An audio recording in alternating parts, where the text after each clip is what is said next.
Good morning. Thank you for joining me for an opportunity to take a close look at your public school system, Brevard Public Schools, and looking at both where we've been as a school system, where we are currently, and perhaps most importantly, where are we going? What is the future of Brevard Public Schools? Ultimately, our kids and Brevard's future.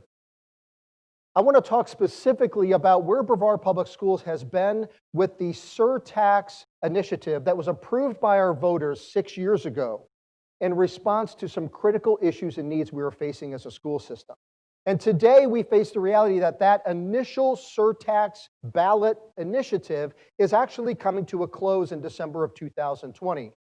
And it is time for us to go out to our community and ask for them to make the decision on November 3rd, 2020, on the general election ballot, to renew or potentially not our Surtax initiative. We want to make sure that we inform and educate our community to understand where we've been, where we are, and what the future looks like for Brevard schools. 6 years ago, we went out to our community and said, we need your help in a greater way. We value community partnership and a connection to our community. And we demonstrated, informed our community we were facing the realities of significantly deteriorating facilities, necessitating an additional investment to ensure both our programs and opportunities for students to not be compromised by the physical capital needs of our schools across the district. But we made a commitment to our community to ensure several things because we recognized that was a significant investment in the public schools. One, that every dollar raised through the surtax would be reinvested in essential needs in our schools and our facilities. Second, that we would be held accountable to an independent citizens oversight committee who would meet every other month and review every expenditure and project and the revenue to ensure that we were meeting our commitments to the community. In addition, we would employ a third-party auditor to come in and review the procurement process and the expenditures to ensure that we were meeting all of the responsible practices that we should throughout this initiative. We would not acquire any new debt. Some communities, when they do a revenue initiative, they'll bond that initiative at the beginning or borrow money against the anticipated revenue. We said, no, we're going to pay as we go, and we will report out every expenditure along the way. And finally, we heard from our community. We received feedback because initially it was going to be a 10-year surtax initiative. We heard from our community, we're not ready to commit 10 years. You need to build our trust. And we said, okay, we'll reduce it to 6 years. And I hope to convince you today and demonstrate to you today that we have fulfilled all of those commitments. And we have worked very hard to build the trust of our community. Before we get into the surtax specifically, I want to give some orientation to our budgets because a lot of folks have questions about, well, we hear you talk about an operating budget, we hear you talk about a capital budget. Operating budget, revenue from our property tax goes to the state. The state adds state revenue to that pot of money, and then they send it back to school districts. Our operating budget, 80% of it approximately goes to people, salaries, compensation, and benefits. Not a surprise, we're in the people business. We need a lot of people to serve the lives that we are entrusted.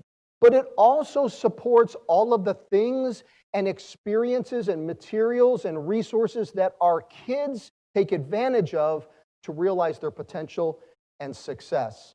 Music programs, art programs, science research, athletics, as well as the professional development we provide to our staff and other necessities like utilities and so on. That's our operating budget. We also receive through property tax 1.5 mils for the capital budget. We have almost $2 billion of capital assets across Brevard County. And that capital budget is used to fund our facility renewal, the repair and maintenance, technology, buses, property insurance, but also our debt service. Now you may say, I thought you said we didn't have any new debt. We don't have any new debt, but we have existing debt from many years ago, late 90s, early 2000s, where Brevard was experiencing growth and we needed new schools and we borrowed money to both build new schools and maintain our school. It was a significant amount of debt, essentially leading to more than half of our capital budget is used every year to just pay our debt payment on that debt. And that debt is amortized out for another 12 to 13 years before we pay that off, much like you would experience with a mortgage. So that provides some orientation to our budget. Where were we 6 years ago when we went out to our community and asked for that enhanced, increased partnership that helped with our capital budget, our facility renewal? We had a comprehensive facility assessment done leading up to the 2014 ballot initiative for Surtax, and the assessment identified 33 items of critical infrastructure, which totaled $757 million of critical capital needs in 2014. Both things on the verge of failing and other items that were essentially at the point of failure, and they were keeping us awake at night, wondering, are they going to turn on the next day? They were identified as critical need areas 1 and 2 on a scale of 1 to 5. A critical need area 1, it's virtually failed. Critical need area 2, category 2, it's on the verge of failure. The $757 million of identified critical needs were presented to the community, and the surtax projected revenue was right at $198 million. So the reality is even a surtax initiative over 6 years, generating almost $200 million of revenue against a list of $757 million of critical needs, there are going to be areas that cannot be funded. And you see those on this slide in the shaded area of red. So essentially, we identified what could be funded, the most critical, the greatest of which was HVAC. And consequently, we made a significant investment in the HVAC systems across our facilities over the last 6 years, as our community said, yes, we will partner with you to meet this need. Today, the reality is the surtax has made a considerable difference, an impact, a positive difference in our schools. And I see some of our maintenance team out in the audience today, and I suspect you would validate that we've been able to make a valuable investment in the renewal of our facilities, particularly HVAC. The reality is our schools are safer because we prioritized in that first surtax initiative 3 critical areas: facility infrastructure, security enhancement, and technology infrastructure. So we've also made some considerable improvements in the technology infrastructure of our school system. And as we have faced the dependency of technology for our kids and our community in the last several months, it's very fortunate we did, as we had 65,000+ kids launch into distance learning with a great dependency on internet and internet dependability. But what I am proud of, perhaps most, as a longtime Brevard resident, as someone who started their career with Brevard Public Schools as a teacher at Cocoa Beach High School 7 years ago, but also the benefactor of this investment, as I have 3 children who have come through Brevard schools and graduated, and they're now moving on, and I'll expect them to give back like our community contributed to them. We honored our commitments by spending every dollar of surtax on the essential needs.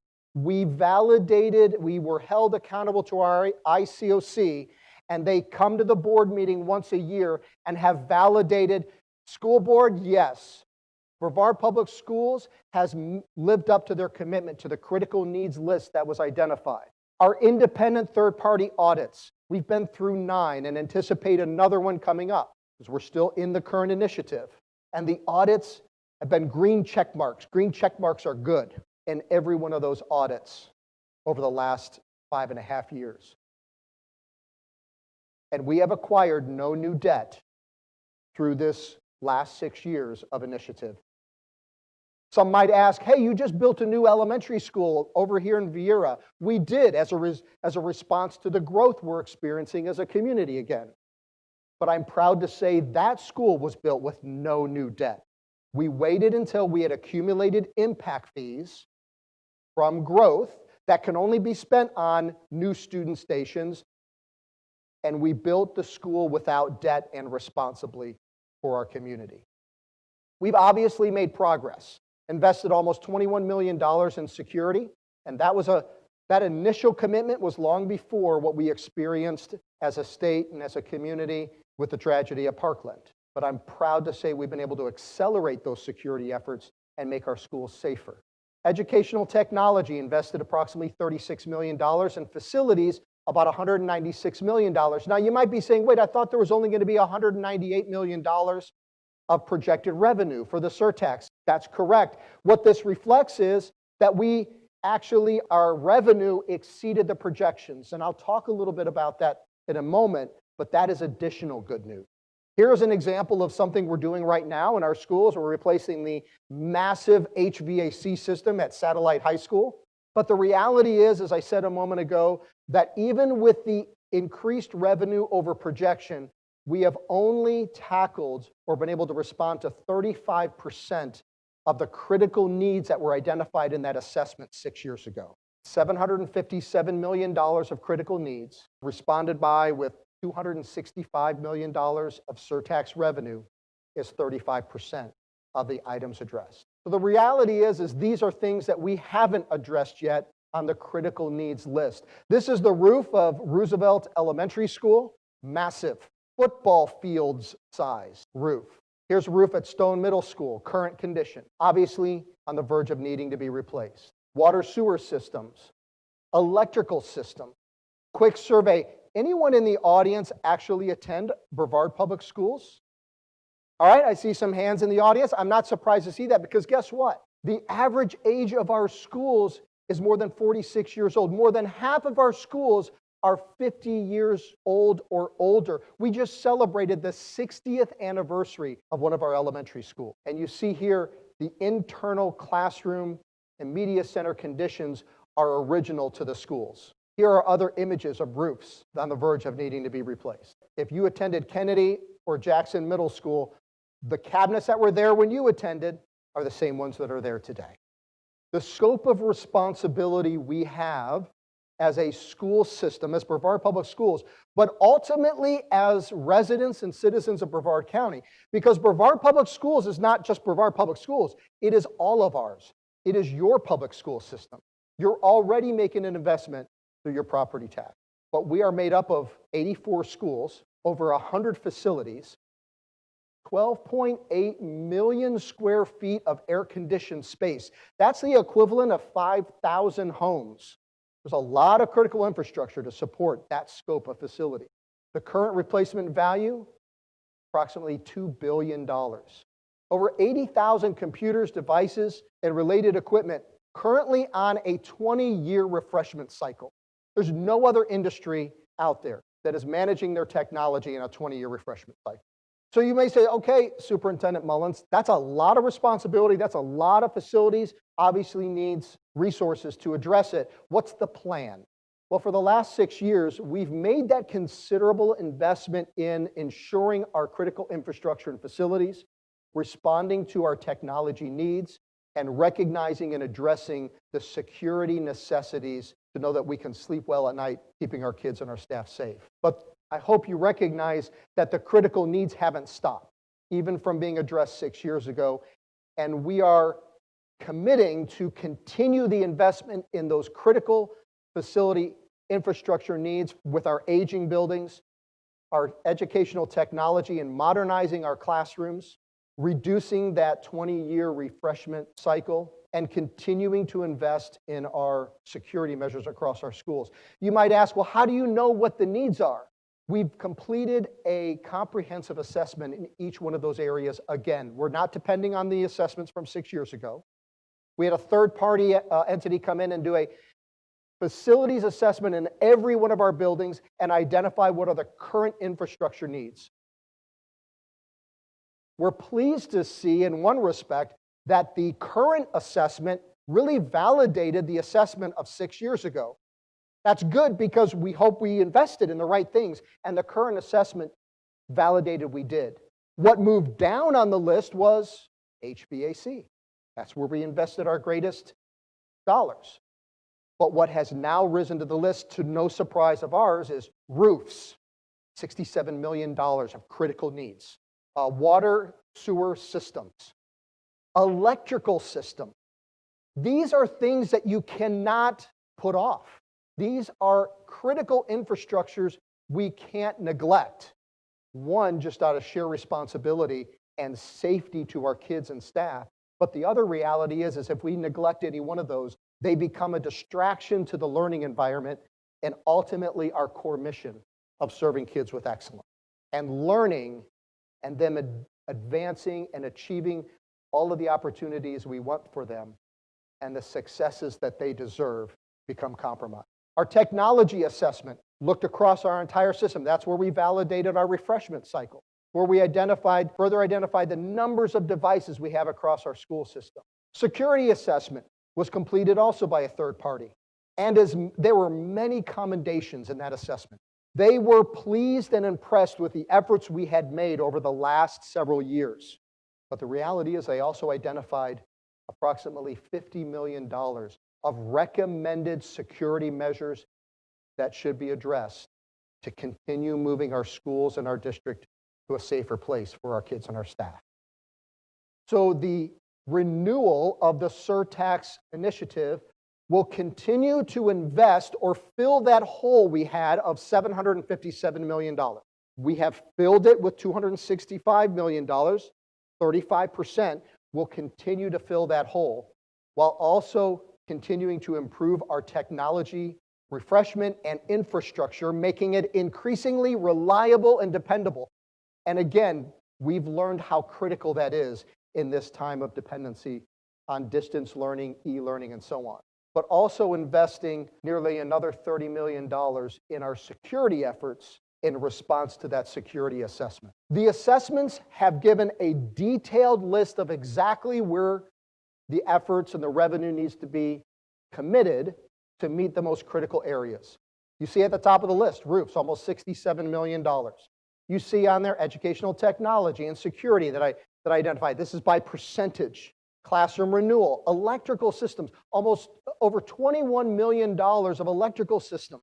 If you've had an electrician out to your home or a handyman look at your electrical panel at home and they have said, this is an antiquated electrical panel and I recommend getting it replaced, upgraded, renewed, that's not something we mess with because we know that that is critical to the safety of our investment, but more importantly to the safety of the individuals who live in the home.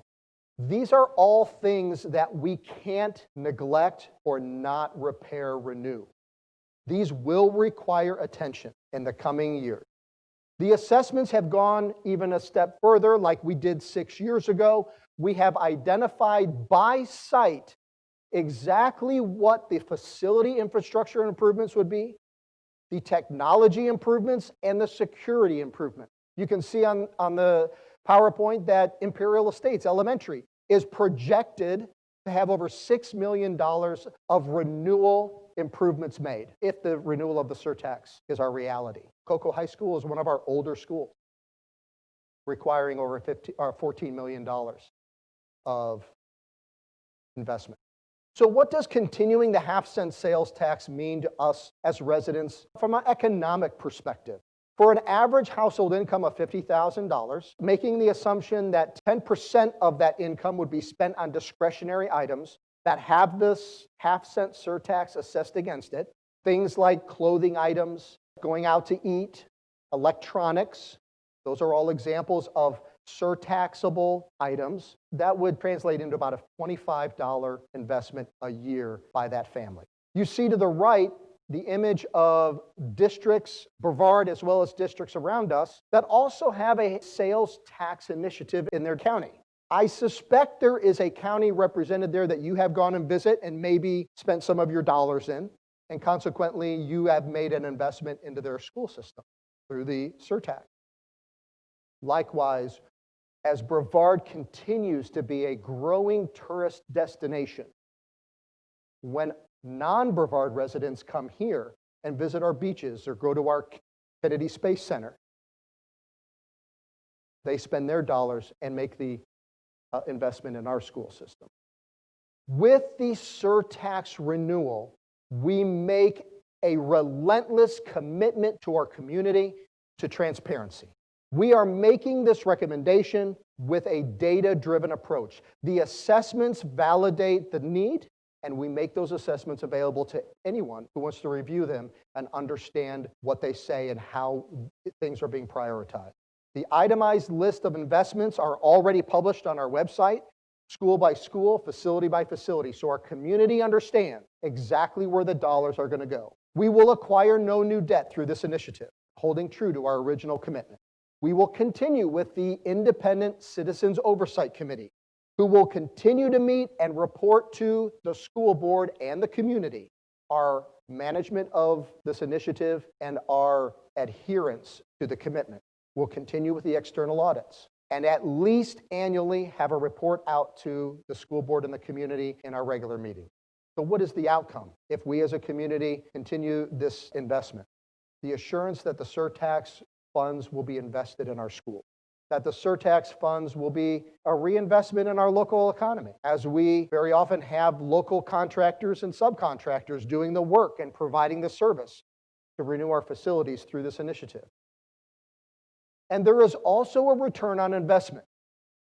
The obvious one of keeping our facilities and our assets at a responsible place, but also we replace old technology with new technology. A simple example is fluorescent lighting replaced with LED lighting. You may have done some of that in your own home. Not only for the benefits of LED lighting, that refreshment cycle that fluorescent lights can create, but also from the energy saving perspective, we're doing the same thing. Ultimately, the surtax renewal is an investment in support of our kids and our future, as well as makes our commitment to our strategic plan. Our strategic plan built on 4 pillars of academic excellence, exceptional workforce, operational sustainability, and community connection. Those 4 pillars ultimately hold up that mission statement. And without a surtax renewal, we'll be faced with a very difficult reality of strengthening those pillars, fulfilling our mission, because deteriorating buildings or not having the dollars in our capital budget to address the critical infrastructure, the only other option is to take operating dollars and move them over to capital to take care of roofs and electrical systems and plumbing. But we need to remember what's wrong with that. Remember what operating budget takes care of? The salaries of the people who work with our kids directly and the people who support our schools and kids directly. Operating budget also makes available the resources, the materials, the programs that make Brevard great. If you've come from another district in Florida or even across the country, I would ask you, are you hearing and seeing comprehensive K-12 art programs in other places? Are other school systems able to provide a comprehensive K-12 music program? Brevard does. Are other districts science research leaders in the state? Not like Brevard is. Brevard has less than 3% of the kids in K-12 education in the state. Less than 3%. But when we send our science research kids to state competition and then on to international, Brevard brings home historically 30% of the first place award. We are the state's leader in science research. Why? Because we make that a priority in our operating budget. That's why we're an A-rated school district. Why our graduation rate continues to improve and climb, not just as a whole, but every subgroup of our kids. That's perhaps what I'm most proud of. We graduated over 400 seniors last May, not only with a high school diploma, but also with an AA degree from Eastern Florida State College, because we prioritize and we commit to that opportunity for our kids so that they can reach every opportunity and successful future that they deserve. 40% of our graduates walk across the stage receiving their high school diploma and an industry certification credential. And the great reality is those kids who come across our stage with those credentials are the prospective workforce of Brevard's future, whether it's as an HVAC mechanic, sometimes with Brevard Public Schools, or it's in our hospitals or our doctor's office as a medical professional, or an engineer at Harris or SpaceX or Northrop Grumman. That's the investment we're making in Brevard's future. We have one of the top 3 experienced workforces with teachers in the state. That's how we're able to be an A district. That's how we're able to lead the state in science research, because we have a committed and dedicated workforce. In November, our community, every one of us as Brevard residents, have a decision to make, an important decision to make in consideration of the future of Brevard schools and the opportunities for our kids with the renewal decision of the half-cent sales tax. Understanding that Brevard Public Schools will continue to commit to all of the things we did 6 years ago when our community entrusted us with this responsibility. And what I hope is that you leave today or leave this presentation understanding where we've been, where we are currently, and what the future will look like with or without the half-cent sales tax. Again, I appreciate your time, knowing that that in and of itself is an investment in Brevard Public Schools to sit through this presentation and understand in a greater way how your public school system is serving our kids and the future that we have together. Thank you.